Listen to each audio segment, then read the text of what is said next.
Hello everyone, welcome to our channel. ప్రస్తుతానికి ఈ రోజు తెలుగు రాష్ట్రాల వాతావరణ పరిస్థితులు ఏంటి, ఏ జిల్లాలో వర్షాలు పడే అవకాశాలు ఉన్నాయి తెలుసుకునే ముందు మీరు ఇంకా మన ఛానల్ కనుక సబ్స్క్రైబ్ చేయనట్లయితే ప్లీజ్ వెంటనే సబ్స్క్రైబ్ చేయండి.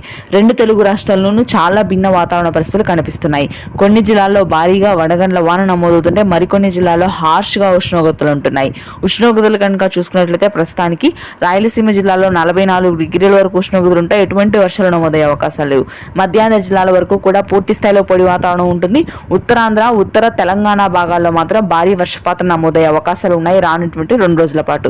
ముఖ్యంగా తెలంగాణలోని నిజామాబాద్, ఆదిలాబాద్, నల్గొండ, ఖమ్మం, భద్రాద్రి కొత్తగూడెం, సంగారెడ్డి, రంగారెడ్డి, వికారాబాద్ ప్రాంతాల్లో భారీ వర్షపాతం నమోదవుతుంది. హైదరాబాద్ నగర వ్యాప్తంగా రాత్రి నుంచి కురిసినటువంటి వర్షాలు మరింతగా పెరగనున్నాయి. అకాల భారీ వర్షాలు, ఉరుములు మెరుపులతో కూడిన వడగండ్ల వర్షపాతం నమోదవుతుంది. ప్రాంతాల వారీగా చూసుకున్నట్లయితే ఎల్బీ నగర్, వనస్థలిపురం, ఆదిబట్ల, గాజులామారం, అల్వాల్, మెహదీపట్నం భాగాల్లో కుండపోత వర్షపాతం, ఆ తరువాత పటాన్ చెరువు, బాచుపల్లి, మణికొండ, జూబ్లీ హిల్స్, బంజారా హిల్స్ ప్రాంతాల్లో మోస్తరు నుంచి భారీ వర్షపాతం నమోదవుతుంది. దాదాపుగా ఏప్రిల్ 26 వరకు కూడా తెలుగు రాష్ట్రాల్లో ఇదే విధంగా ముఖ్యంగా తెలంగాణలో భారీ వర్షపాతం నమోదవుతుంది.